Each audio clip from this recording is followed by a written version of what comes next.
الشيطان اللعين الرجيم بسم الله الرحمن الرحيم الحمد لله الذي علا في توحده ودنا في تفرده الذي بعد فلا يرى وقرب فشاهد النجوى ثم الصلاة والسلام والتحية والإكرام على أشرف الأنبياء والمرسلين حبيب الله العالمين سيدنا ونبينا وحبيب قلوبنا وطبيب نفوسنا وشفيع ذنوبنا أبي القاسم محمد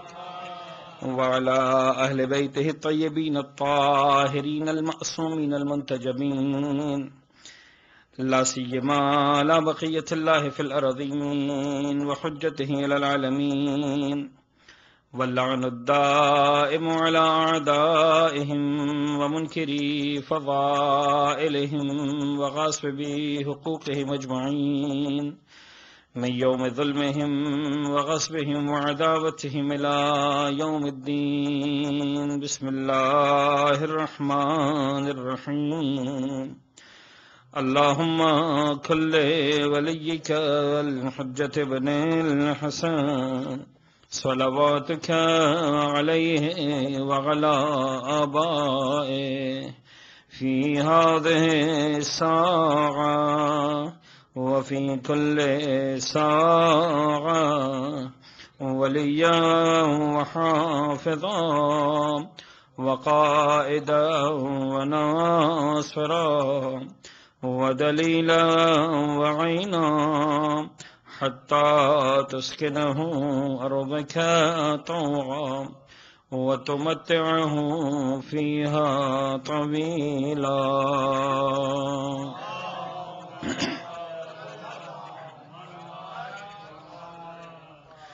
أما بعد فقد قال الله الحكيم في كتابه المبين بسم الله الرحمن الرحيم والله أخرجكم من بطون أمهاتكم لا تعلمون شيئا وجعل لكم السمع والأبصار والأفئدة لعلكم تشكرون.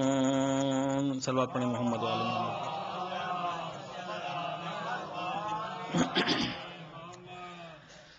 عزیزان گرامی، حسب معمول اپنی گفتگو کا آغاز ہم ایک فقہی مسئلہ بیان کرنے سے کریں گے. ایک مسئلہ میں نے کل شروع کیا تھا، اسی کو تھوڑا سا میں آگے بڑھاتا ہوں. آج کل کی گفتگو میں، کل کی شب میں جو بات میں نے عرض کی تھی آپ کی خدمت میں، وہ یہ تھی کہ اسلام میں جو نظام وراثت ہے اس کے اعتبار سے جب بھی ایک شخص اس دنیا سے رخصت ہوتا ہے، جب بھی کسی فرد کا انتقال ہوتا ہے، تو اگر جانے والا مرد ہے تو اس کی شریک حیات، اس کی اہلیہ یقیناً اس کی وارث بنتی ہے، اور اگر جانے والی ایک عورت ہے تو اس کا شوہر، اس کا شریک حیات یقیناً اس کا وارث بنتا ہے. لیکن وہ جو وراثت ہے وہ بہرحال 100% وراثت نہیں ہے، نہ مرد کے حوالے سے نہ عورت کے حوالے سے. نہ بیوی کے جانے کے بعد مرد اپنی اہلیہ کی مال و دولت کا یا اس کی جائیداد کا 100% وارث ہے، اور نہ مرد کی دنیا سے رخصت ہونے کے بعد اس کی شریک حیات اس کی 100% وارث ہے. اس کی ڈیٹیلز میں کل عرض کر چکا ہوں. میں نے یہ عرض کیا تھا کہ بہرحال ورثہ میں 3 کیٹیگریز بنتی ہیں، کیٹیگری 1، کیٹیگری 2 اور کیٹیگری 3. آج ہم تھوڑا سا کیٹیگری 1 کو ڈسکس کرتے ہیں، اگر موقع مل گیا تو کیٹیگری 2 کو بھی آج ڈسکس کر لیں گے.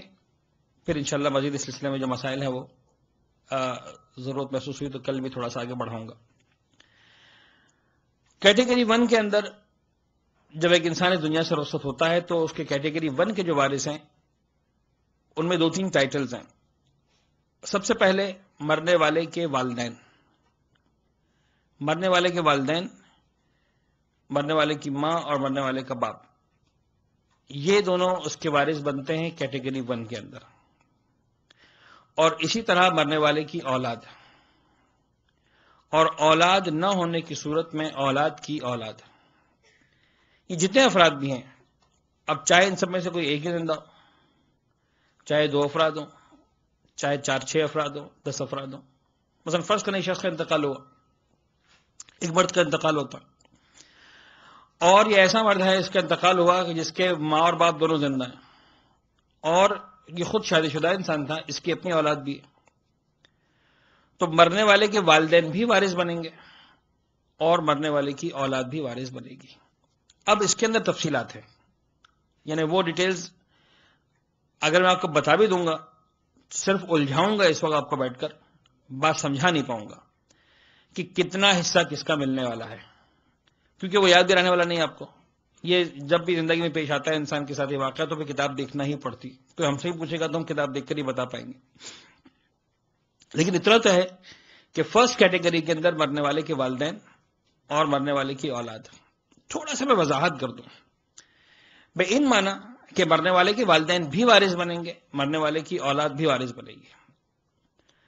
اب اس میں ایک غلطی جو بعض اوقات دیکھنے میں آئی ہے وہ یہ کہ اگر مثال کے طور پر ایک ایسے شخص کا انتقال ہوا جو فرض کر لیتے ہیں کہ خود 50-55 سال کا تھا، اور اس کی اپنی اولاد مثال کے طور پر جو ہے وہ 25 سال کی، 20 سال کی، سم ٹائمز 30 ایئرس، 30 سال کی اولاد ہے اس کی، اور یہ جو بچے یعنی جو مرنے والے کی اولاد ہیں اگر رشتوں کے دور سے دیکھا جائے تو اب ان بچوں کے دادا بھی زندہ ہیں، تو یہ بچے کبھی بھی نہیں کہتے کہ ہمارے بابا کا انتقال ہو گیا ہے، دادا آپ کا بھی اس وراثت میں حصہ ہے، یہ کبھی سوچا بھی نہیں جاتا۔ اور یہ بہت بڑی غلطی ہے یا غلطیاں اس طرح کی جو ہو رہی ہیں، یعنی صرف اس اعتبار سے کہ شخص کا انتقال ہوا اور اس کی اولاد ماشاءاللہ خود پڑھی لکھی ہے، بڑے اور بچے ہو گئے، ایک خاندان ڈیولپ ہو چکا ہے، اٹ ڈزنٹ مین کہ مرنے والے کے باپ کا حصہ یا اس کی ماں کا حصہ ختم ہو جائے گا۔ جا کر ان کو بتانا، ان کو دینا، ان سے ڈسکس کرنا ضروری ہے، وہ نہ لیں ان کی مرضی ہے۔ ایک بات میں عرض کر دوں کہ یہ سارے سسٹم، اس کو ہم ڈیفالٹ سسٹمز کہہ سکتے ہیں۔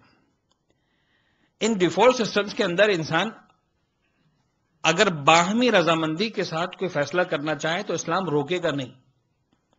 یعنی مثال کے طور پر مرنے والے کا باپ، یعنی جو شخص کا انتقال ہوا اس کا باپ، یعنی جو مرنے والے کے بچے ان کا دادا، اگر دادا کہتا ہے کہ بیٹا مجھے کچھ بھی نہیں چاہیے، مجھے معلوم ہے کہ میرا حصہ ہے، مجھے معلوم ہے شریعت نے میرا حصہ مقرر کر کے رکھا ہے، لیکن میں چاہ رہا ہوں کہ میرا حصہ تو ہم لوگ آپس میں برابر بانٹ لو، تو ٹھیک ہے، اس وارث کے پاس رائٹ ہے اپنے رائٹ سے صرف نظر کرنے کا، لیکن بہرحال بچوں کے پاس، مرنے والے کے بچوں کے پاس یہ رائٹ نہیں ہے کہ وہ اپنی مرضی سے ڈیسائیڈ کر لیں کہ ہمیں دادا کو کچھ دینا ہی نہیں ہے۔ لیکن موسٹ آف دا ٹائمز ہوتا یہ کہ انہیں پتہ ہی نہیں ہوتا کہ ہمارے دادا کا بھی کچھ حق بنتا ہے ہمارے بابا کا اگر انتقال ہوا ہے تو مرنے والے کے والدین، مرنے والے کی اولاد، اولاد کے نہ ہونے کی صورت میں اولاد کی اولاد۔ اب یہ بات تھوڑا سا آپ مختلف ایگزامپلس کے اندر سمجھنے کی کوشش کریں گے تو کلیئر ہوگی بات۔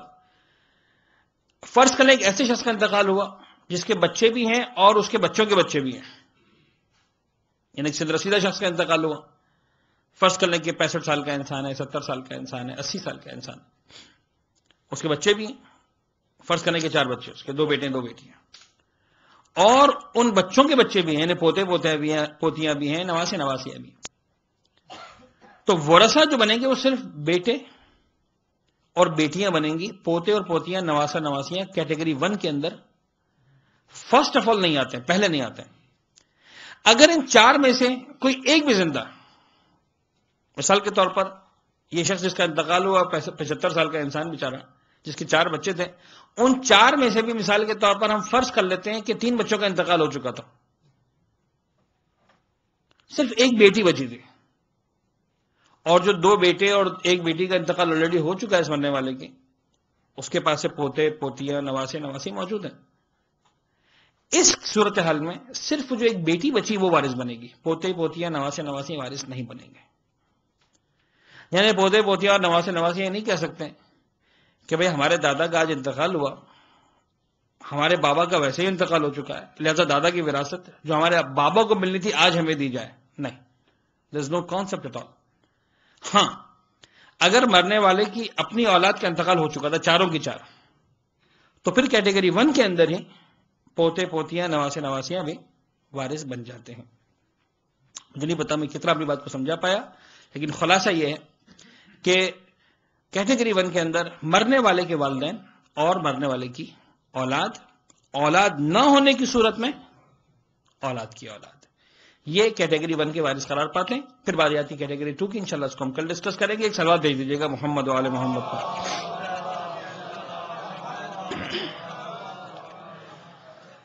عزیزان گرامی، ہم نے تربیت اولاد کے عنوان سے آوازان کے ساتھ ان 10 دنوں میں کچھ گفتگو کرنا ہے، اور سورہ مبارکہ نحل کی اس آیت کو ہم نے سرنامہ کلام قرار دیا، جس میں ارشاد رب العزت ہوا کہ واللہ اخرجکم من بطون امہاتکم لا تعلمون شیئا وجعل لکم السمع والابصار والافئدہ لعلکم تشکرون. اللہ نے تمہیں تمہاری ماؤں کے بطن سے نکالا، اور اس حالت میں نکالا کہ لا تعلمون شیئا، تم کچھ بھی نہیں جانتے تھے، کسی شے کا تمہارے پاس علم نہیں تھا. وَجَعَلَ لَكُمُ السَّمْعَ وَالْأَبْصَارَ وَالْأَفْئِدَةَ، اللہ نے تمہیں سماعت کی طاقت بھی دی، اللہ نے تمہیں بصارت کی طاقت بھی دی. وَالْأَفْئِدَةَ، اور اللہ نے تمہیں قلوب عطا کیے، تمہیں وہ طاقت دی کہ جس کے ذریعے تم انالائز کر سکتے ہو، تجزیہ کر سکتے ہو، سوچ سکتے ہو، نتائج دے سکتے ہو. لعلکم تشکرون، پروردگار عالم چاہتا یہ ہے کہ تم اللہ کے شکر گزار بندے بن جاؤ. اور ہم نے بات عرض کی تھی کہ عزیزان گرامی کے پروردگار عالم نے اس آیت میں، چونکہ ہم اپنے موضوع سے ریلیٹ کر رہے ہیں اس آیت کو، ورنہ کئی سارے عناوین اس آیت کے ضمن میں ڈسکس کیے جا سکتے ہیں. تربیت اولاد کے حوالے سے ہم نے کہا کہ پروردگار عالم نے جب انسان کو بھیجا اس دنیا کے اندر، تو باقی ساری کی ساری مخلوقات میں اور کائنات کی اس مخلوق میں ایک فرق ہے، انسانوں میں اور انسانوں کے علاوہ باقی ہر مخلوق میں.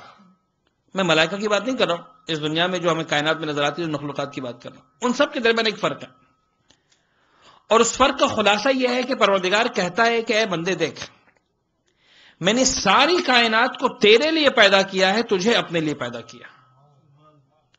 یعنی ایک مومن سوال بھی کر رہے تھے، ممکن ہے اس کا جواب انہیں اس جملے کے اندر ملا کہ آخر بندہ یہ کہنے کا رائٹ رکھتا ہے کہ پروردگارا، اے میرے معبود، اے میرے اللہ، تو نے مجھے پیدا کیا، اور پیدا کرنے کے بعد تو مجھ سے ڈیمانڈ کر رہا ہے کہ سجدہ بھی کروں، تیری اطاعت بھی کروں، حلال و حرام کا خیال بھی رکھوں، اپنے آپ کو ذمہ دار بھی سمجھوں، جبکہ وہ ساری نعمتیں جو نے مجھے دی ہیں وہ کائنات کی باقی چیزوں کو بھی دی، مخلوقات کو بھی دی. ان سے تو ڈیمانڈ نہیں کیا، جانوروں سے ڈیمانڈ نہیں کیا، پرندوں سے ڈیمانڈ نہیں کیا، درختوں سے ڈیمانڈ نہیں کیا، پتھروں سے ڈیمانڈ نہیں کیا. مجھ سے کیوں ڈیمانڈ کیا جا رہا؟ ایسا میرے ساتھ کیا کیا ہے کہ میں تیری بارگاہ میں سر جھکا ہوں؟ تو اس کا جواب سادہ الفاظ میں یہ ہے کہ ساری کائنات کو تیرے لیے بنایا ہے اے انسان، تجھے اپنے لیے بنایا ہے. اور قرآن نے بہت ہی کلیئرلی اس کا تذکرہ کیا، وَسَخَّرَ لَكُم مَّا فِي السَّمَاوَاتِ وَمَا فِي الْأَرْضِ.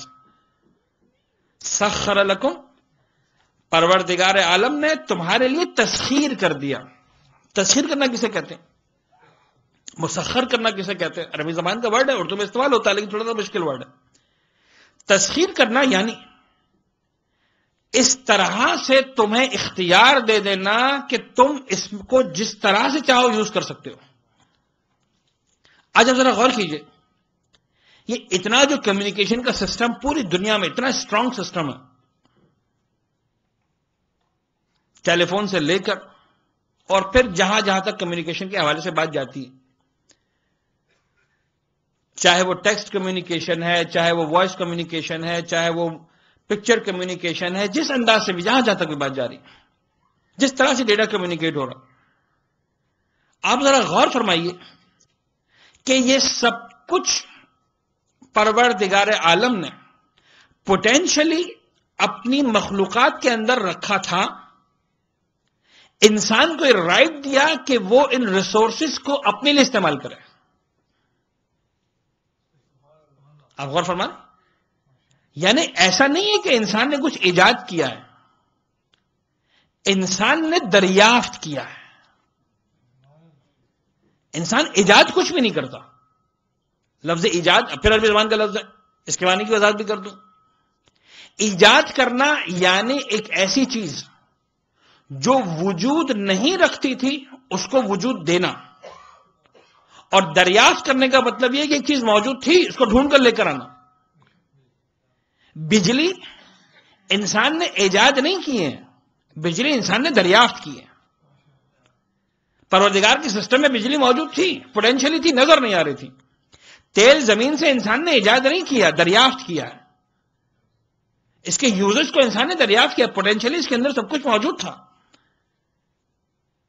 تو اب غور فرمانے ہیں گرامی کہ پروردگار عالم یہ کہہ رہا ہے کہ دیکھ میں نے تیرے لیے ہر چیز کو مسخر کر دیا. اب رباد و ماہ خورشید و فلک درکھارن تچنانی بکفاری وہ غفلت نہ خوری.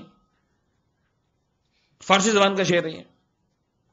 اب رباد و ماہ خورشید و فلک درکھارن تچنانی بکفاری وہ غفلت نہ خوری. ابر بادلوں کو کہتے ہیں، کلاؤڈز. باد ہواؤں کو کہتے ہیں. ماہ خورشید چاند اور سورج کو کہتے ہیں. ابر و باد و ماہ خورشید و فلک پورا سولر سسٹم درکھارند پروردگار نے ان سب کو نوکری پہ لگا کے رکھا ہے.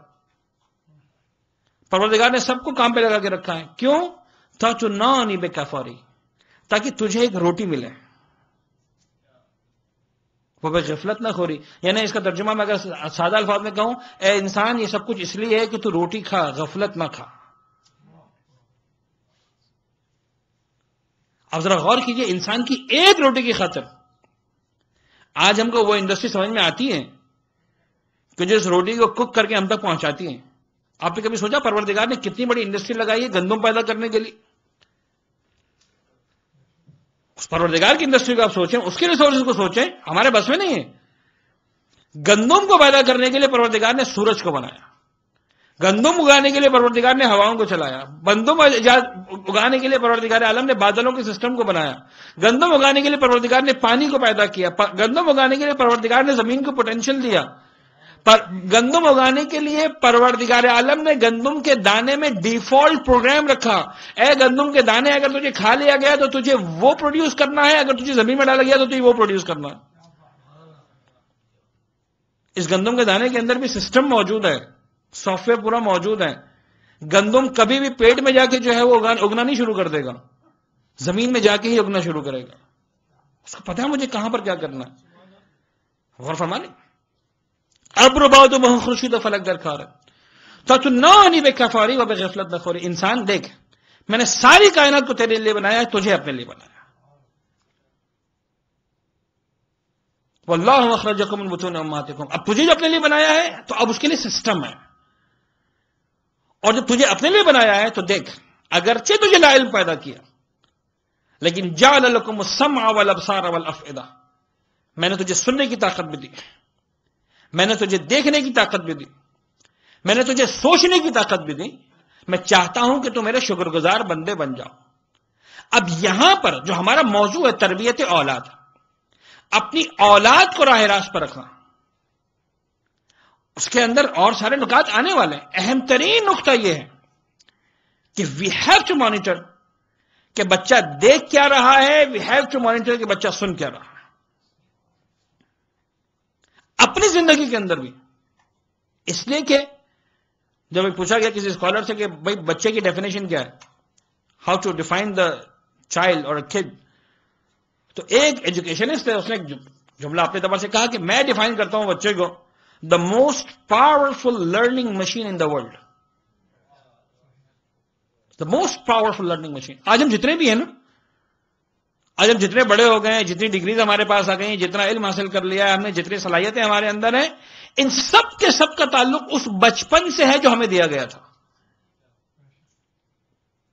آج جو بھی ہمارے ایٹیٹیوڈز ہیں، آج دنیا کے جتنے مسائل میں ہمارے جتنے ریسپانسز ہیں، جتنے ہمارے ریئیکشنز ہیں، جس طرح سے ہم بیہیو کرتے ہیں، کہیں ہم غصے ہو جاتے ہیں، کہیں ہم ڈانٹ دیتے ہیں، کہیں پر ہم ڈھنڈے پڑ جاتے ہیں، کہیں ہم ڈھیلے پڑ جاتے ہیں، کہیں پر ہم بول نہیں پاتے ہیں، کہیں پر ہم رک نہیں پاتے ہیں.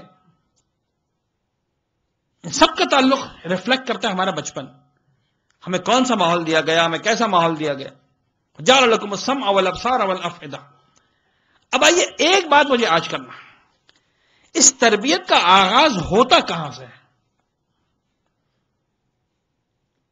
اولاد کی تربیت کی شروعات کہاں سے ہوتی ہے؟ اب اس کے اندر کئی سارے آنسرز ہیں، یعنی ایک سمپل آنسر یہ ہے کہ ہم بچوں کو جب اسکول میں ڈالتے ہیں تو وہاں سے بچے کی تربیت کا آغاز ہوتا ہے. یہ فرسٹ پرسیپشن جو ذہنوں میں آتا ہے. لیکن بہرحال مجھے معلوم ہے کہ جو مجمع میرے سامنے بیٹھا ہوا ہے وہ اس پرسیپشن کو تو بہت جلدی ریفیوز کر دے گا کہ نہیں صاحب آغاز وہاں سے نہیں ہوتا، اس سے پہلے سے ہوتا ہے. یعنی اگر بچہ اسکول میں نہیں جائے گا تو کیا بچے کی تربیت کا آغاز نہیں ہوگا؟ ڈیفینیٹلی ہو جائے گا. کہاں سے آغاز ہوتا؟ تو دوسرا جواب آتا ہے کہ نہیں صاحب بچے کی تربیت کا آغاز ہوتا ہے ماں کی گود سے. کیا واقعی بچے کی تربیت کا آغاز ماں کی گود سے ہوتا ہے؟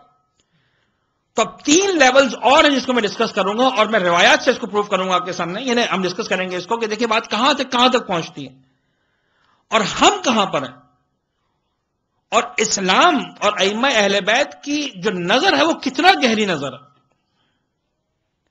یعنی ایک اور مرحلہ آگے بڑھتا ہے کہ نہیں، ماں کی گود سے آغاز نہیں ہوتا بچے کی تربیت کا، ماں کے پیٹ سے آغاز ہوتا ہے. جب بچہ ماں کے پیٹ میں پروان چڑھ رہا ہے اس وقت بچے کی تربیت کا آغاز ہو جاتا ہے. اس کے بھی ایویڈنس ہمارے پاس ہے. آج روایات بھی اس بات پہ دلالت کرتی ہیں، روایات بھی ہم کو بتاتی ہے کہ ہاں واقعاً بچہ جب ماں کے پیٹ میں تو کتنا زیادہ اثر انداز ہوتی ہے تربیت.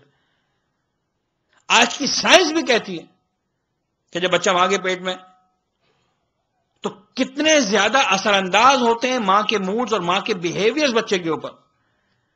اگر بچہ ماں کے پیٹ میں اور ماں مثال کے طور پر الکوہل پی رہی ہے، جو یہاں پر یورپ کی جو ریسرچ ہے اس پر تو ڈسکس کرتے ہیں کہ اگر ماں الکوہل پی رہی ہے تو بچے پر کیا اثر انداز ہونے والا.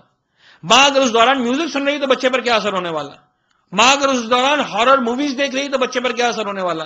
ماں اگر اس دوران اچھے پکچرز دیکھ رہی ہے تو اس پر کیا اثر ہونے والا ہے. ماں اس کے دوران اگر اچھے کام کرے تو بچے پہ کیا اثر ہونے والا ہے. اثر کرتی ہے. گود بھی بات کا مرحلہ ہے، پیٹ سے پہلے کا مرحلہ ہے. لیکن اگر اہل بیت اطہار کی تعلیمات کو دیکھیں تو بچے کی تربیت کا آغاز نہ اس وقت ہوتا ہے جب بچہ ماں کی گود میں آ گیا، نہ اس وقت ہوتا ہے جب بچہ ماں کے پیٹ میں آ گیا، بلکہ ایک لفظ میں استعمال کرتا ہوں، مجھے نہیں پتا میں کتنا سمجھا پاؤں گا اس ورڈ کا، حتیٰ اس وقت بھی آغاز نہیں ہوتا جب بچہ باپ کے پیٹ میں. یعنی یہ بھی سوال ہے کہ آیا بچہ باپ کے پیٹ میں کیسے آئے گا؟ تو اس پر بھی ایویڈنس ہے کہ نہیں وہاں سے بھی اس کا آغاز ہے. اس پر بھی ہم بات کریں گے. لیکن اس سے بھی پہلے یوں سمجھ لیجئے کہ جب وہ قطرہ اول جو باپ کے وجود سے نکل کر ماں کے رحم میں منتقل ہونے والا ہے، اس سے بھی پہلے بچے کی تربیت کا آغاز ہوتا ہے. اس وقت جب انسان جس کو خود بچہ کہا جا رہا ہوتا، ابھی اس نے شادی بھی نہیں کی ہوتی، ابھی شادی کے بندھن میں بندھا بھی نہیں ہوتا، اسلام کہتا ہے بچے کی تربیت کا آغاز اس وقت ہو جاتا. یعنی نوجوان تیری اولاد کی تربیت کا آغاز اس وقت ہوگا جب ابھی تو خود بچہ ہے. کیا مطلب؟ اب آئیے ایک ایویڈنس اور دیکھیں بات کہاں تک پہنچتی. جب شادی کرنے کی بات آئی، اب میرا موضوع شادی نہیں ہے، تربیت اولاد ہے، لیکن میں لنک کر رہا ہوں. کہا کہ دیکھو جب شادی کرنے کا موقع ہے تو ایک مرحلہ وہ ہے جب انسان یہ ارادہ اور فیصلہ کرتا ہے کہ yes now I have to marry, اب میرا وقت آ گیا، مجھے شادی کرنی ہے، اب مجھے رشتہ ازدواج میں بندھنا. تو جیسے ابھی لڑکی چوز نہیں کی ہے، ابھی لڑکا چوز نہیں کیا ہے، ابھی اسپاؤس کو چوز نہیں کیا ہے، ابھی تو شروعات ہے یہ فیصلہ کرنا ہے کہ یس آئی ہیو ٹو. تو اس کے بعد لڑکی ڈھونڈنے کا مرحلہ ہوگا، لڑکا ڈھونڈنے کا مرحلہ ہوگا، ساری باتیں ہوں گی. اسلام کہتا ہے جیسے تم نے فیصلہ کیا تو باقی سارے تم کو جو کرنا ہے کرنا. سب سے پہلا جو مستحب اور سب سے پہلی ریکمنڈیشن جو اہل بیت اطہار کے پاس سے آئی ہے وہ یہ ہے کہ 2 رکعت نماز پڑھو اور ایک دعا خدا کی بارگاہ میں اس دعا کو پیش کرو. مجھے اچھی طرح یاد ہے کہ جب بھی میں نے یہ روایت پڑھی ہے تو کافی لوگ آ کر کہتے ہیں مولانا ہمارا تو موقع گزر گیا، ہمیں تو کسی نے نہیں بتایا کہ اس وقت یہ دعا بھی پڑھنی تھی اور نماز بھی پڑھنی تھی، ہمیں تو پتہ ہی نہیں تھا. تو خیر جب سے پتا چلا، اپنی آئندہ نسلوں کے لیے کام کی بات ہے، اپنے گھر میں بچے بچیوں کو بتانے کی بات ہے. جب شادی کا ارادہ کرو 2 رکعت نماز پڑھو. اچھا عبادت 5 منٹ سے زیادہ کی عبادت نہیں، وضو کرنا ہے، 2 رکعت نماز پڑھنی ہے، دعا مانگنی، لیکن ایک مکمل میسج ہے. میں تو سمجھتا ہوں کہ ایک مکمل پیغام اہل بیت اطہار کی طرف سے. دیکھیں انسان جب شادی کرنا چاہتا ہے تو کیا کرتا، یعنی جب وہ انسان ڈیسائیڈ کرتا کہ مجھے شادی کر لینی ہے تو انسان کیا کرتا ہے؟ ایک نوجوان اگر سمجھدار ہوگا کیا کرے گا؟ جیسے وہ فیصلہ کرے گا مجھے شادی کرنی ہے، اور ابھی اس نے شریک حیات کا انتخاب نہیں کیا، کسی کو پسند نہیں کیا، کسی کو دیکھا نہیں، تو اگر خاندان میں نجابت اور شرافت ہوگی تو یہ بچہ اپنے کسی سینئر کے پاس جائے گا، ہے نا؟ بڑی بہن کے پاس جائے گا، ماموں کے پاس جائے گا، چچا کے پاس جائے گا، تایا کے پاس جائے گا، بڑے کزن کے پاس جائے گا، بڑے بھائی کے پاس جائے گا، اماں کے پاس جائے گا، اور یعنی ان سے وقت لے گا، مثال کے وہ بیٹھے گا، کہے گا کہ بھائی مجھے آپ سے کچھ بات کرنی ہے، کیا بات کرنی ہے؟ تو ظاہر سی بات ہے کہ وہ ایک فطری جو ایک شائنس جس کو ہم کہہ سکتے ہیں، اس کا وہ کہے گا کہ آئی وانٹ ٹو میری، مجھے شادی کرنی ہے، میں شادی کرنا چاہتا ہوں. تو ہوگا یہ کہ کچھ ریسپانسز ملیں گے اس کو، کیونکہ جن کے پاس گیا ہوگا وہ یقیناً سمجھدار کے پاس گیا ہوگا، کسی بڑے کے پاس گیا ہوگا، جس کے ساتھ وہ فرینک بھی ہے، جس کے ساتھ دل کی بات کر بھی سکتا ہے، جس کے ساتھ اپنے دل کی بات کو شیئر بھی کر سکتا ہے. تو اب اس بزرگ کی ذمہ داری بنتی تھوڑا سا گائیڈ کرے اس کو، بیٹا شادی تو کرنی ہے لیکن دیکھو ایسا ایسا خیال رکھنا. ہم نے بغیر سوچے سمجھے کر لی تھی. اپنے تجربات کے اعتبار سے جو بزرگ ہوں گے گائیڈ کریں گے اس کو. اب آپ ذرا غور کیجئے کہ 2 رکعت نماز پڑھ لے گا مومن سے، یعنی چچا سے بات کرنا ہے، ماموں سے بات کرنا ہے، تایا سے بات کرنا ہے، خالہ سے بات کرنا ہے، بہن سے بات کرنا ہے، سب سے کرنا بات. پہلے پروردگار سے والی بات کر لو، پہلے اپنے اللہ سے تو شیئر کر لو. 2 رکعت نماز ادا کرو، پروردگار سے بات ہو گئی. یہ 9 رکعت نماز ادا کرنے کے بعد ایک چھوٹی سی دعا کتابوں میں لکھی ہے. بسم اللہ الرحمن الرحیم، اللہم انی ارید ان اتزوج. وہی جملہ جو چچا سے کہنا ہے، ماموں سے کہنا، وہی جملہ پروردگار سے کہو، اللہم انی ارید ان اتزوج. اس کا ایگزیکٹ ترجمہ یہ ہے کہ God I want to marry. پروردگارہ میرا ارادہ ہے کہ میں ازدواج کر لوں. اللہم انی ارید، میرا ارادہ ہے ان اتزوج، میں شادی کر لوں. اب جیسے ہی کہا اللہم انی ارید ان اتزوج، وہی کام جو بزرگوں نے کرنا تھا مشورہ دینے کا، وہی کام سب سے پہلے پروردگار کہہ رہا ہے مشورہ دے گا. لیکن پروردگار بول نہیں رہا تمہارے ساتھ. یہ دعا کی صورت میں در حقیقت پروردگار کا ریسپانس ہے. It's not only the ritual. ایسا نہیں کہ ایک رسم ہے بس ہو گئی سمجھ میں آیا نہیں آیا نہیں آیا. جیسے ہی کہا اللہم انی ارید ان اتزوج، جواب آیا. اب وہ جواب بھی دعا کی صورت میں ہی ہے، دعا یہ ہے کہ آگے بڑھاؤ دعا کو. فاختر لی من النساء، تو پالنے والے، میری خواہش شادی ہو جائے، تو اب تو میرے لیے عورتوں میں سے ایک ایسی عورت کا انتخاب کرنا. فاختر لی من النساء اعفہن، جو سب سے زیادہ پاک دامن ہو.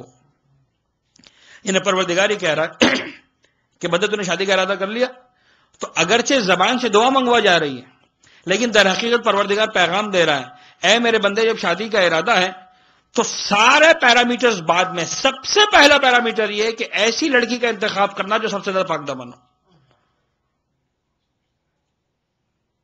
آفہن فرجن، پالنے والے سب سے زیادہ پاک دامن لڑکی کا میرے لیے انتخاب کرنا.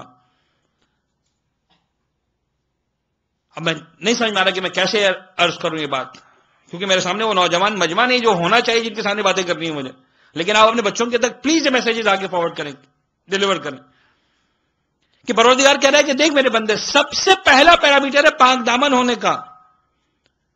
جو لڑکی تمہارے ساتھ مثال کے طور پر کئی سال تک ٹیکسٹنگ کر سکتی ہے، ڈیٹنگ کر سکتی ہے، بیٹھ کر چائے اور کافیز پی سکتی ہے، اس کے بارے میں یہ کہنا کہ اعفہن پاک دامن ترین ہے، اتنا آسان نہیں ہے.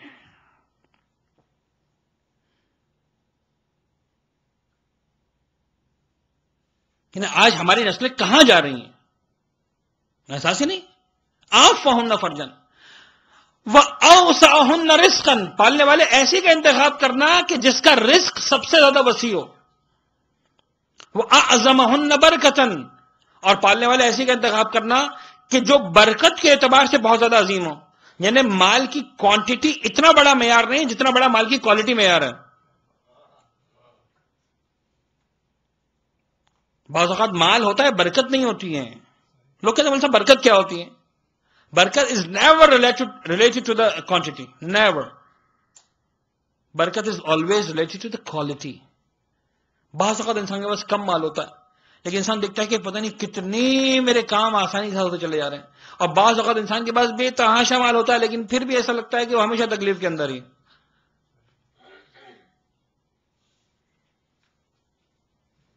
وَأَحْفَظَهُنَّ لِي فِي نَفْسِهَا وَمَالِي. اور پالنے والے ایسی شریک آیت کا انتخاب کرنا کہ جس کے اندر دو انتہائی اہم خصوصیات ہوں. یعنی ساری باتیں پروردگار مشورہ دے رہا ہے کہ تم یہ کرنا، دعا کے ذریعے منگوایا جا رہا. احفظہن، جو سب سے زیادہ حفاظت کرنے والی ہو دو چیزوں کی. کون کون سی چیزوں کی حفاظت کرنے والی ہو؟ نمبر 1 میرے مال کی حفاظت کرنے والی ہو، نمبر 2 اپنے وجود کی حفاظت کرنے والی ہو.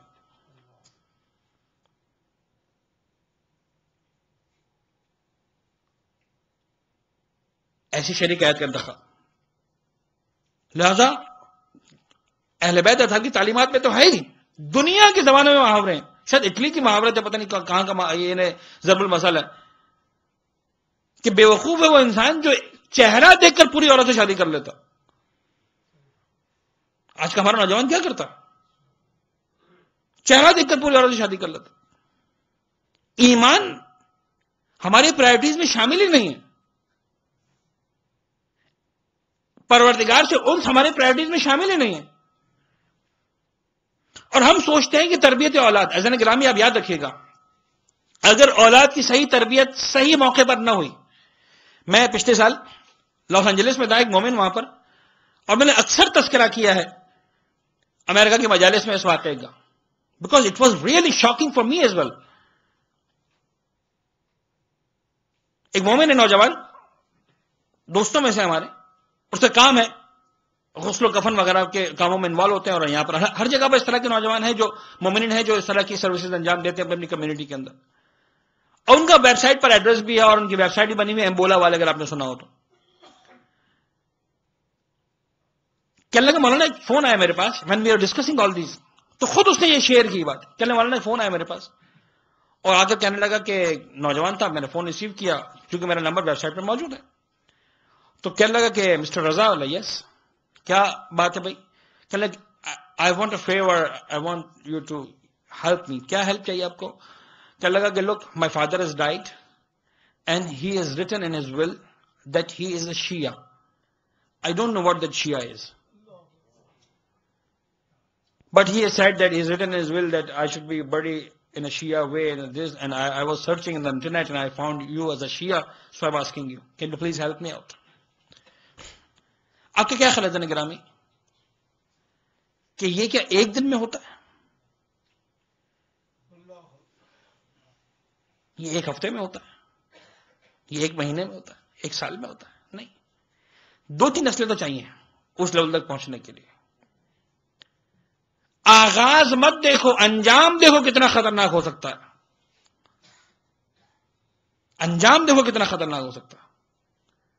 جہاں انسان بچوں کی تربیت صحیح نہیں کرے گا تو نتائج وہاں تک پہنچ سکتے ہیں. I don't know what that Shia is, یعنی زندگی گزر گئی، باپ کو اپنی اولاد کو بتانے کا موقع نہ ملا کہ واٹ دیٹ شیعہ از. یہ 2 نسلوں کے بعد جا کر، 3 نسلوں کے بعد جا کر، بعض اوقات 4 نسلوں کے بعد جا کر ہوگا. اس کی روک تھام ابھی سے کرنا. تربیت اولاد کا موضوع اتنا اہم ہے. لہذا قرآن، لہذا اہل بیت اطہار کیا کہتے ہیں؟ جب شادی کا ارادہ کیا، اچھا لوگ آتے ہیں میرے پاس، اب یہ تو مسئلہ تو ایسا ہے کہ گلوبل مسئلہ ہے، امریکہ کا مسئلہ نہیں ہے. امریکہ میں کوئی میرے پاس نہیں آیا، اس لیے کہ امریکہ میں تو لوگ پوچھنے کی ضرورت محسوس نہیں کرتے اس معاملے پر بات کرنا. پاکستان میں کیسا ہے مولانا صاحب؟ یعنی بعض اوقات لڑکی لڑکا دونوں کیسز میرے پاس آتے ہیں. وہ سنی لڑکی ہے مولانا صاحب، وہ سنی لڑکا شادی کرنا چاہتا ہے مجھ سے، میں سے شادی کرنا چاہتی ہوں، آپ میرے والدین کو سمجھائیں. اچھا پہلے مجھے تو سمجھ میں آ جائے. میں نے کہا اچھا مجھے بتائیے کہ میں کیا بات کروں کہ والدین سے؟ نہیں، وہ سنی لڑکا ہے، وہ تو شیعہ ہونے کو تیار ہے. اچھا مولانا سے بات کی جائے گی تو یہی بات کی جائے گی. یعنی ہم سے یہ کب کہا جائے گا کہ مولانا صاحب آپ جو ہے وہ بہت لڑکا اچھا ہے اور بڑے very cool and is caring and like this. وہ تو یہ کہیں گے مولانا صاحب دین کی بات کریں گے مولانا کے سامنے. میں نے کہا شیعہ بننے کو تیار ہے؟ ہاں مولانا صاحب شیعہ بننے کو تیار ہے، بہت اچھا لڑکا ہے، ایسا ہے ویسا. اچھا اب بات ہوا تو میں نے ایک سوال کیا، میں نے کہا بات بتائیے کہ اگر آپ کے ساتھ شادی نہ ہو تو پھر بھی شیعہ بننے کو تیار ہے؟ کہنے کہ نہیں مولانا پھر وہ کیوں شیعہ بنے گا؟ تو پھر میں سمجھایا، میں نے کہا دیکھو بہن، دیکھو بیٹی، بات یہ ہے کہ جو تمہارا چہرہ دیکھ کر دین چھوڑنے کو تیار ہو گیا وہ مولا کی خاطر تو نہیں بننا نا شیعہ. یعنی جس کو واقعا شیعہ بننا ہے، مولا کے کردار کو پڑھ کر شیعہ بنے، حضرت زہرا کی سیرت کو پڑھ کر شیعہ بنے، اہل بیت اطہار کے کرامتوں کو پڑھ کر شیعہ بنے، وہ شیعہ ہے.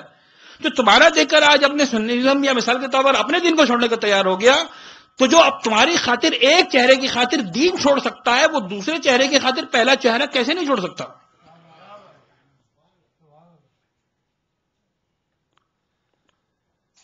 100% رزلٹ کبھی بھی خراب نہیں ہوتے، ذرا یاد رکھیے گا. این ممکن ہے میں بات کروں، آپ کے بڑے صاحب ہمارے سامنے 2 ایگزامپل ہیں جہاں پر جو ہے بڑی کامیاب لو میرجز ہوئی ہیں، لیکن اگر 2 کامیاب ایگزامپل ہیں تو 10 ناکام ایگزامپل بھی تو ہیں سامنے. ایک انسان کیسے فیصلہ کر سکتا ہے کہ میں کامیاب ہی ہونے والا؟ پروردگار عالم اس وقت کہہ رہا ہے. اچھا پھر اب میں تربیت اولاد سے اس کو لنک کروں، بات کہاں تک جاری ہے آپ دیکھیں. تربیت اولاد کا آغاز کیسے ہوتا ہے؟ تو شادی کی بات ہے. پھر اس روایت کے اندر جو دعا کا اگلا جملہ ہے، اللہم انی ارید ان اتزوج فاختر لی من النساء اعفہن فرجا واوسعہن رزقا واعظمہن برکتا واحفظہن لی فی نفسها ومالی وارزق لی منہا ولدا طیبا تجعلہ خلفا صالحا فی حیاتی وبعد مماتی. دعا تو 1 منٹ کی ہے، آدھی منٹ کی بلکہ دعا ہے. وارزق لی منہا ولدا صالحا ولدا طیبا، اور پالنے والے اس عورت سے مجھے ایک پاک اور پاکیزہ اولاد دینا. ابھی عورت کو چوز نہیں کیا ہے، لیکن پروردگار ذہن میں اولاد کا کانسیپٹ ڈال رہا ہے. لوگ جو تمہارے گھر میں آنے والی ہے وہ صرف بیوی بن کر نہیں آنے والی، تمہارے بچوں کی ماں بھی وہی ہے. یعنی یہ پاسبل نہیں ہے. وہ ہمارے اب مجھے نہیں پتا ممبر سے کس حد تک یہ باتیں مناسب ہوتی ہیں، لیکن بعض اوقات موضوع کی خشکی کو دور کرنے کے لیے میں ہلکے بھلکے جملے کہہ دیتا ہوں، تو پلیز مجھ سے درگزر کیجیے گا.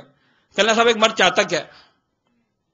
کہا ایک ایسی عورت جو اس کو بہترین کھانا پکا کے کھلا، ایک ایسی عورت جو اس کے بچوں کی بہترین تربیت کر سکے، ایک ایسی عورت جو مثال کے طور پر گھر کو بہترین طریقے سے صاف رکھ سکے، اور ایک ایسا گھر جہاں ان تینوں کو رکھ سکے. غور فرمانے تو یہ تینوں کام 3 الگ الگ عورتیں نہیں کرنے والی ہیں، یہ تینوں کام ایک ہی عورت سے کروانا ہے. بچے بھی وہی دے گی، بچوں کو پالے گی بھی وہی، گھر والوں سے روابط بھی وہی رکھے گی. یہ پاسبل نہیں ہے کہ انسان شادی کسی اور جگہ رہے، بچوں کی ماں کسی اور کو بنا دے. یعنی ایسا ہوتا تو شاید آسانی ہو جاتی انسان کے لیے. ایک نوجوان غلطی کرتا ہے یہ کام، شادی کرتے سوچتا نہیں ہے کہ یہی میرے بچوں کی کل ماں بننے والی ہے.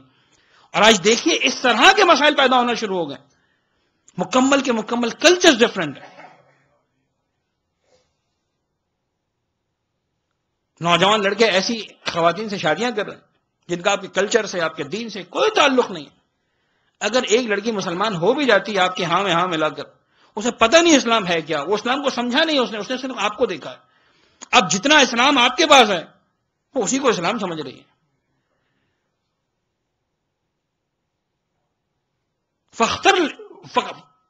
فقدر لمنها ولدا طیبا تجعلہ خلفا صالحا، پالنے والے مجھے ایک نیک اولاد دینا، ایسی اولاد کہ جس کو تو میرا بہترین جانشین قرار دے. تجعلہ خلفا صالحا فی حیاتی وبعد مماتی.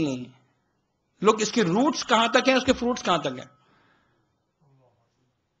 تربیت اولاد کی بنیادیں کہاں پر ہیں، جڑیں کہاں پر ہیں، اور تربیت اولاد کے نتائج کہاں تک جانے والے ہیں. تجعلہ خلفا صالحا فی حیاتی وبعد مماتی، میری زندگی میں بھی میرا بہترین جانشین، میرے مرنے کے بعد بھی میرا بہترین جانشین. میرے مرنے کے بعد یہ نہ کہہ رہا ہوں I don't know what that Shia از.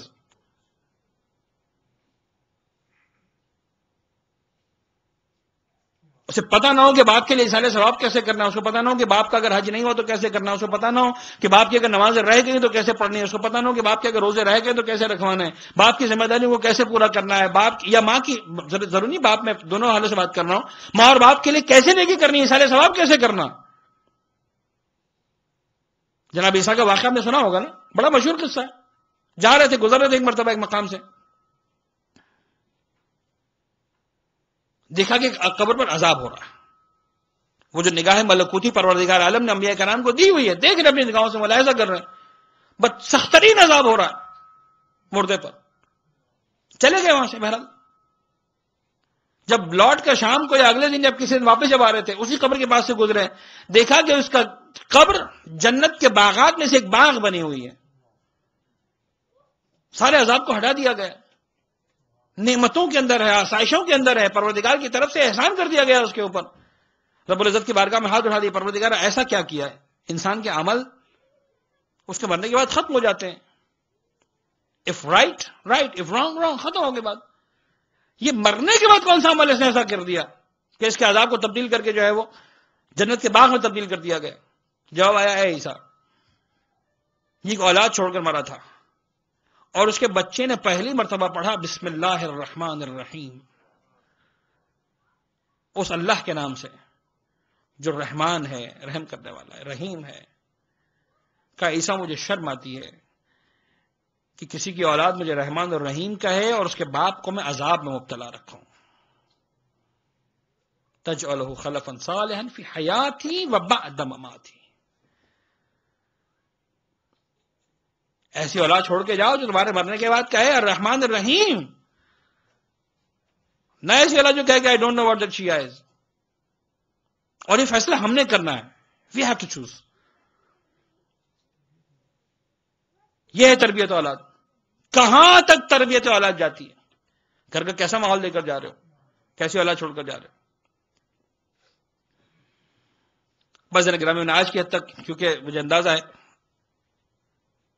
گفتگو کو مکمل کر رہا ہوں، یہ انگریزی کی مجالس سے مکمل ہو جائے، اس کے بعد ہم تھوڑا سا اور زیادہ ٹائم لے پائیں گے.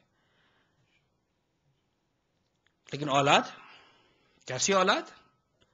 جو باپ کا سہارا بن جائے، زندگی میں بھی سہارا بنے. اور زندگی میں سہارا بنے تو کیسا سہارا بنے؟ جیسا حسین کو اکبر کا سہارا تھا.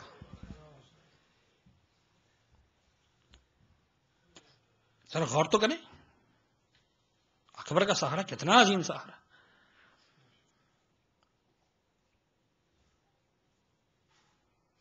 یعنی کون اکبر؟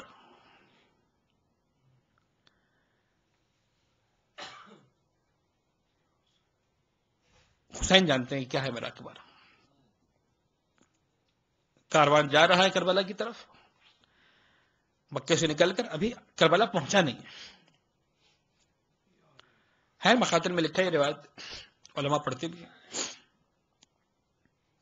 شہزادہ علی اکبر آرام فرمانے سو رہے، خواب دیکھا، اور خواب دیکھنے کے بعد بیدار ہوتے ہیں، بابا کی خدمت میں آتے ہیں کہ عجیب سوال کرتے ہیں کہ رے بابا میں نے خواب دیکھا، مجھے خواب کی تعبیر بتائیے. کیا بیٹا کیا خواب دیکھا ہے؟ بابا بڑا عجیب خواب دیکھا ہے. بیٹا بولو کیا بات ہے؟ بابا بات یہ ہے میں نے خواب دیکھا ہے کہ ہمارا کاروان آگے آگے جا رہا ہے، پیچھے سے ایک منادی ندا دے رہا ہے کہ دیکھو تو اس کاروان کو کس طرح سے موت کے منہ کی طرف جا رہا ہے. بابا کیا تعبیر اس خواب کی؟ حسین علی اکبر کو دیکھا اور ایک سوال پوچھا، بیٹا ایک بات بتاؤ، موت تمہیں کیسا محسوس ہوتی ہے؟ موت تمہیں کیسی لگتی ہے؟ اکبر جیسا بیٹا جواب دیتا ہے، بابا یہ بتائیے ہم حق پر ہیں کہ نہیں ہیں؟ اب بے اختیار حسین نے جواب دیا، بیٹا علی اکبر کیسی بات کرتے ہو، ہم یقیناً حق پر ہیں.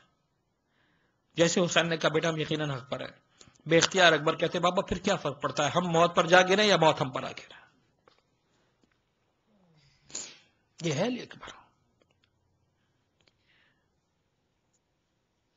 اور کوئی ماں کے دل سے پوچھے کہ اکبر کیا ہے؟ یہ ایام تو ہے جب اہل بیت کا لٹا ہوا قافلہ شام کی منزلوں میں پہنچا ہے تو بعض ان شہروں سے گزرا جہاں مکمل عیسائی آبادیاں تھی، اور ندا کر دی گئی تھی کہ بادشاہ وقت کو فتح نصیب ہوئی ہے، باغیوں کا کاروان ہے جو آ رہا ہے، سب کو تماشا دیکھنا ہے. اور لوگ اس زمانے میں دیکھا کرتے تھے. لیکن جو عجیب منظر دیکھا ان عیسائی لوگوں نے، کیا منظر دیکھا؟ ایک کاروان ہے جو دور سے آ رہا ہے، جو کاروان کا سالار ہے، جو سب سے آگے آگے چل رہا ہے. ایک جوان ہے جس کے ہاتھوں میں ہتھکڑیاں ہیں، پاؤں میں بیڑی ہے. گلے میں توق خاردار ہے، آہستہ آہستہ وہ سارے بھارے کاروان کو لے کے چلا آ رہا ہے، فوجی ساتھ ساتھ چل رہے ہیں، ہاتھوں میں ہتکڑیاں، پاؤں میں بیڑیاں، جیسے جیسے آگے بڑھا کچھ نیکے نیزہ پر سر بلند ہے جو نظر آ رہے ہیں، کچھ بے پردہ سیدانیاں ہیں جو نظر آ رہی ہیں۔ ان عورتوں نے دیکھا سر آ رہے تھے، سر آتے آتے ایک عورت کی نظر ایک سر پر پڑی، بے اختیار زبان سے جملہ نکلا، خدا کرے اس جوان کی ماں مر گئی ہو، خدا کرے جوان کی ماں مر گئی ہو۔ ام لیلہ نے اس عورت کی آواز کو سنا، اکبر کے چہرے کو دیکھ کر اس عورت نے جملہ کہا تھا، بے اختیار کہنے لگی، اے بی بی مجھے اتنا بتا، اس جوان نے تیرا کیا بگاڑا ہے، اس جوان کی ماں نے تیرا کیا بگاڑا ہے، تو اس کو کیوں مرنے کی بد دعا دے رہی ہے؟ کہنے لگی، بی بی میں بد دعا نہیں دے رہی ہوں، دیکھیں میں تو غیر ہوں، لیکن جوان کا چہرہ تو دیکھو کتنا خوبصورت ہے، اجرکم اللہ، جوان کا چہرہ تو دیکھو کتنا خوبصورت ہے۔ ارے ہم غیر ہو کر ہم سے برداشت نہیں ہو رہا، اگر اس کی ماں ہوگی تو اس نے کیسے برداشت کیا ہو، اگر اس کی ماں ہوگی تو کیسے برداشت کیا ہوگا۔ بس یہی اکبر ہے جس کو حسین نے کربلا کے لیے تیار کیا، یہی اکبر ہے جس کو حسین نے اپنی جانب سے قربانی بنا کر پیش کیا۔ یہ میرا عقیدہ ہے کہ ہر ایک کی قربانی کربلا کے میدان میں کام آئی ہے۔ اگر حسین نے اپنی طرف سے کسی کو پیش کیا ہے تو اپنے 18 سال کے جوان علی اکبر کو پیش کیا ہے۔ شاید یہی راز ہے کہ ہر شہید کو آ کر میرے مولا سے اجازت لینی پڑی ہے، مولا مجھے میدان میں جانے کی اجازت دیں، مولا مجھے میدان میں جانے کی اجازت دیں۔ حسن کی نشانی قاسم نے بھی آ کر اجازت مانگی، اون و محمد نے بھی آ کر اجازت مانگی، عباس نے بھی آ کر اجازت مانگی۔ یہ واحد شہید ہے جس کو اجازت نہیں مانگنا پڑی، حسین نے خود بلایا، تقدم ولدی، میرے لال آگے بڑھو، جاؤ جا کر اپنی شہادت خدا کی بارگاہ میں پیش کرو۔ اکبر خوش ہو گئے، بس ایک روایت پڑھ رہا اور گفتگو میں نے مکمل کی۔ اکبر خوش ہو کر جانے لگتے ہیں، کہتے اکبر ایسے مت جاؤ، جا کر پہلے ماں سے اجازت لے کر آ جاؤ۔ اجرکم اللہ، جاؤ جا کر پہلے ماں سے اجازت لے کر آ جاؤ۔ اکبر دوڑ کر جاتے ام لیلہ کے خیمے میں، دیکھتے ہیں کہ ماں مسلح عبادت پر بیٹھی ہوئی ہے، ہاتھ جوڑ کر بیٹھ جاتے ہیں، اماں مجھے میدان میں جانے کی اجازت دیں۔ ام لیلہ نے سر اٹھا کر اکبر کو دیکھا، اکبر تو ابھی تک زندہ ہے، میں مسلح پر بیٹھی اس لیے ہوں، تیری شہادت کی خبر آئے تو شکر کا سجدہ ادا کرو، جا میرے لال، میں نے تجھے اجازت دی۔ خوش ہو کر اکبر واپس آتے ہیں، گھوڑے پر سوار ہو کر جانا چاہتے ہیں۔ حسین کہتے ہیں اکبر اجازت لے کر آ گئے؟ کہا بابا اجازت لے کر آ گیا۔ کہا کسی اجازت لے کر آئے؟ کہا ماں ام لیلہ سے اجازت لے کر آیا ہوں۔ حسین کہتے ہیں اکبر اس ماں سے اجازت نہیں لینے کی بات کر رہا، اس ماں سے اجازت لو جس نے بچپن سے آج تک تجھے پالا۔ کون سی ماں؟ جا کر زینب سے اجازت لے کر آؤ۔ اکبر آتے ہیں جناب زینب کے خیمے میں، کوئی اکبر سے پوچھے ارے میدان میں جا کر لشکر کا مقابلہ کرنا زیادہ مشکل ہے یا شہزادی زینب سے اجازت لینا زیادہ مشکل ہے؟ مزاج آشنا ہے۔ ایک مرتبہ خیمے میں آتے ہیں، دیکھا کہ شہزادی زینب خیمے میں تشریف فرما ہے، بڑا عجیب انداز تھا، پھوپھی کے اور پھوپھی کا اور بھانجے کا بڑا عجیب انداز تھا۔ ایک مرتبہ آئے اور آ کر جناب زینب کی گود میں سر رکھ کر لیٹ گئے۔ جناب زینب نے اکبر کے بالوں میں انگلیاں پھیرنا شروع کی۔ اکبر سوال کرتے، پھوپھی اماں میں ایک سوال پوچھنا چاہتا ہوں، میرے سوال کا جواب تو دیجیے گا۔ کہا بیٹا بولو کیا بات ہے؟ کہا پھوپھی اماں مجھے ایک سوال پوچھنا ہے، اتنا بتائیے آپ کا درجہ زیادہ بلند ہے یا دادی فاطمہ زہرا کا مقام؟ اجرکم اللہ، اجرکم اللہ۔ جیسے دادی کا نام آیا، ماں فاطمہ زہرا کا نام آیا، شہزادی ایک مرتبہ گھبرا کر اپنے مقام پر کھڑی ہو گئے۔ بیٹا اکبر تو نے کیسا سوال کر لیا؟ کہا دادی فاطمہ زہرا، کہا اس کی ادراسی کنیز زینب، بس اتنا سننا تھا۔ ایک مرتبہ ہاتھ جوڑ کر کہنے لگے پھوپھی اماں تو میرے کام کیجیے، آج دادی کے لال پر اپنے لال کو قربان ہونے کی اجازت دے دیجیے۔ زینب نے اکبر کو دیکھا، کہا اکبر اگر کسی اور طریقے سے اجازت مانگی ہوتی زینب اجازت نہ دے پاتی، جا اکبر میں نے فاطمہ کے حسین پر اپنے اکبر کو قربان۔ وَسَيَعْلَمُ الَّذِينَ ظَلَمُوا آلَ مُحَمَّدٍ أَيَّا مُنْقَلَبٍ يَنْقَلِبُونَ۔ پالنے والے تو جو واسطہ محمد والے محمد کا، ہمارے اس خلیل توسل کو اپنی بارگاہ میں قبول فرما، غم محمد والے محمد کے سوا کوئی غم ہماری زندگی میں شامل نہ فرما، ہمارے ناسوں کو رمال حضرت زہرا میں جگہ عنایت فرما۔ پالنے والے محمد والے محمد کا واسطہ جو بیمار ہیں بیمار کربلا کے صدقے میں جلد از جلد صحت کلی عنایت فرما، جو پریشان حال ہے ان کی پریشانیوں کو دور فرما، جو بے اولاد ہے بالخصوص جو مورد نظر ہے اکبر کی جوانی کے صدقے میں، حسین کے بچوں کے صدقے میں ان کو اولاد صالحہ سے سرفراز فرما، پالنے والے محمد و آل محمد کا واسطہ اپنے گھرانوں میں ویسی اولاد کی تربیت جو اہل بیت اطہار چاہتے ہیں، جو تربیت کا حق ہے وہ ادا کرنے کی ہم سب کو توفیق عنایت فرما، معبود صلی اللہ علیہ وسلم اپنی ذمہ داریوں کو پورا کرنے کی ہم سب کو توفیق عنایت فرما، محمد و آل محمد کا واسطہ دنیا میں جہاں بھی اہل بیت اطہار کے چاہنے ماننے والے موجود ہیں ان سب کی جان و مال، عزت اور آبرو کی حفاظت فرما، قلب مقدس امام زمانہ کو ہم سب سے راضی و خوشنود فرما، ہماری ان گنہگار آنکھوں کو مولا کے دیدار سے منور فرما، اپنی آخری حجت امام اسر والزمان کے ظہور میں تعجیل فرما، ربنا تقبل منا انك انت السميع العليم وتب علينا انك انت التواب الرحيم، ماتم حسین یا